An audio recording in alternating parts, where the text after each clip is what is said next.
Friday. Happy You're Not Crazy number 10. You're lucky number 10. Oh, awesome. So but your dad got on here before me. Okay, yeah, this is my mom, and Dad got on it because you and I couldn't. I don't care about it. I'm teasing because he was giving you a hard time about the other one. Okay, well, we're really blessed by having my mom on here. I'd say my mom is as strong as she is graceful, in the sense that you're like one of the most badass women I know, but then she also just is sweet and spicy, I think, in the best of ways. In the best of ways. And I love you, and I'm just thankful for her being on here. Cameras are not, she doesn't love the video, so she's really being a trooper today. Okay. The question is, what have you felt crazy for before that you've actually seen the Lord's goodness in? So I've had to think long and hard about this because I knew this was the question, and as she said, I don't love the camera. Kirk has tried for 20 plus years to get me to do stuff like this, and it's not my thing. And I don't think I can call it crazy, but I do sometimes wrestle with the part that I don't necessarily get up and do quiet time first thing in the morning, like in the Bible, write down, journaling and stuff like that. And I say I don't think you can call that crazy but I think that's one thing I really admire about you, and that you love to get up and do that. I've had seasons where I love to get up and do that too. I think just through the thick of probably raising kids and teenagers and whatever, by no means an excuse, but I think I've had to just come to go, there's certain seasons where I have to go, okay, it is okay for me to look at it like spending time with the Lord throughout times of the day. Yeah. And that might look, it really does look different than first thing in the morning, and you love coffee. I don't. So we're trying to get her to like coffee. No. So, but I think there's a lot of, there is so much, because I know it's an awesome, awesome thing to do. And like I said, I've had seasons of doing that, but I think I've wrestled with myself on it being okay to know that it's okay to spend other times throughout the day in other ways of prayer in the car, or, whatever that might look like, walking through the grocery store as a mom. Yeah. Doing errands or whatever that might look like. But I've wrestled with, like I said, I don't know that I'm not crazy is the right word, but maybe I've had to learn to not put the pressure on myself. For it to look like it does for everyone else. Yes. Or for other people. Yeah, because I've grown up in the church, and I know that is, quiet time, and first thing in the morning and all that. And like I said, I've had seasons, and I love, love, love that you make time to do that. But I've had to learn it's okay to do other times with the Lord. Yeah.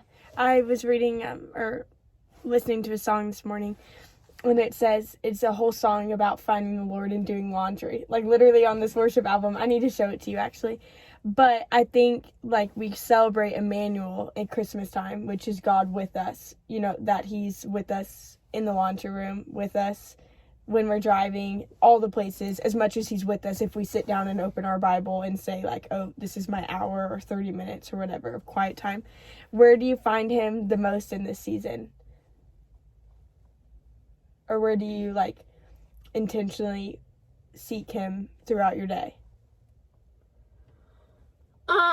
That's what I'm saying. I think for me, it's different nudges of the Holy Spirit might be while I'm doing laundry. That's funny you say that, because I can't take credit for this, but somebody a long time ago, one of the first years, not first years I was married, but one of the first years I think you or Knox were born, small kids, somebody told me that doing laundry should never be complained about or looked at as a complaint or a stress or a to-do, because actually every sock we fold as a mom, every underwear we fold, every shirt, everything, that's because we are blessed to have the kids that we do. And so I've actually yes, whoever said that to me, thank you. I don't remember who or where it was. I did, because that is a lot of times, as I'm folding those, I'm like, oh, that reminds me, I have you, I have Knox, I have Colton Kirk. So, there, and I'm really, just like you said, throughout the Sorry. We're just laughing because our neighbor said that the husband has asleep. COVID and he's sleeping upstairs. We're watching him.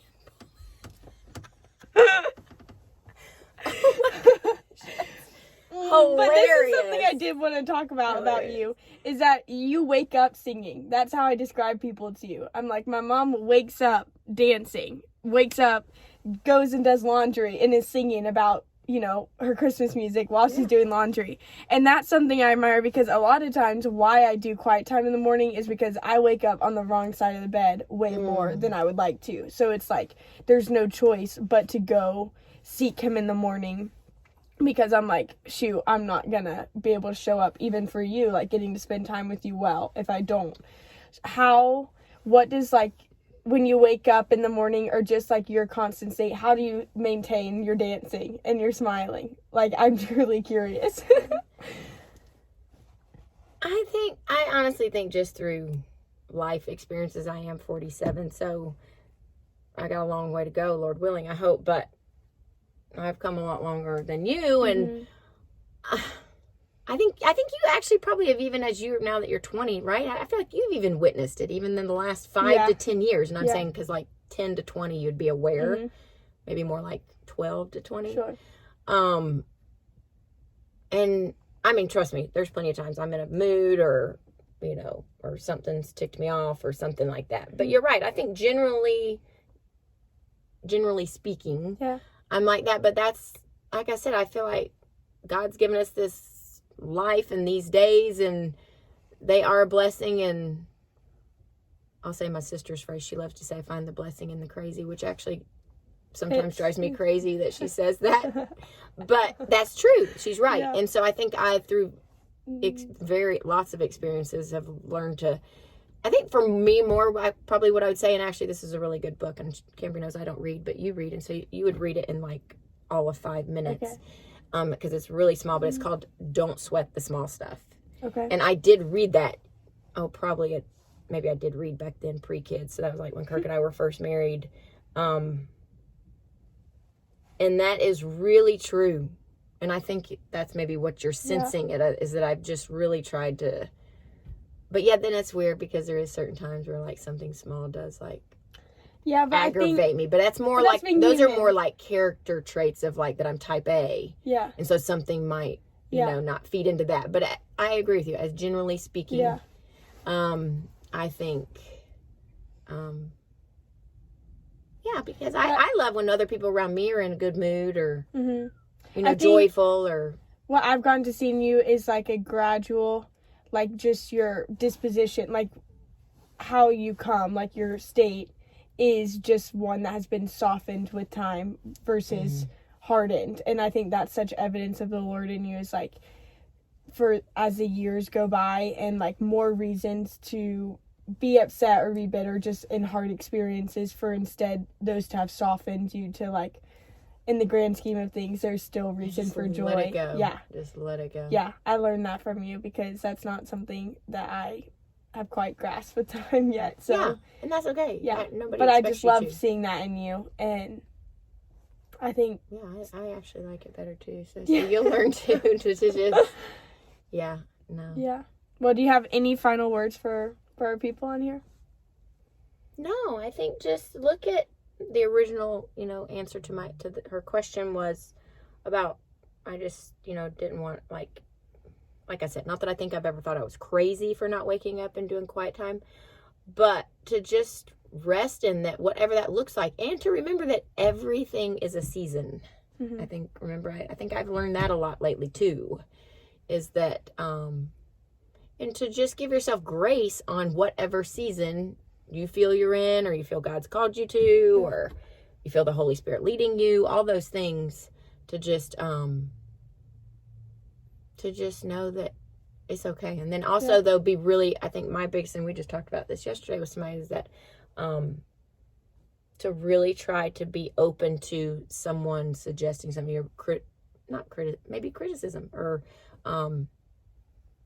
maybe what's another, not what it was I tried to describe yesterday, just like constructive. I think there's an iron sharpening iron. So like where I admire you for finding joy in the Lord in the small things like laundry, like that I get to learn that from you and receive that in a different way that you see others do quiet time, and you get to learn from them too, that it's that there's no right way, because all seasons, you're right, are different. And so to know though that the Lord meets us wherever we are, to us in many different ways and times of the day and all the things. Which is awesome. I love you. And we love you. And the Lord is with you. We're just, tomorrow, 2 days are going to be Christmas when this goes out. And so he is with you wherever, whether that's in a quiet time, whether it's in laundry, hugging your family, all the things. It'll be Christmas Eve. Yeah. Christmas double Eve. Have the best day, and we love you tons. Christmas. Bye.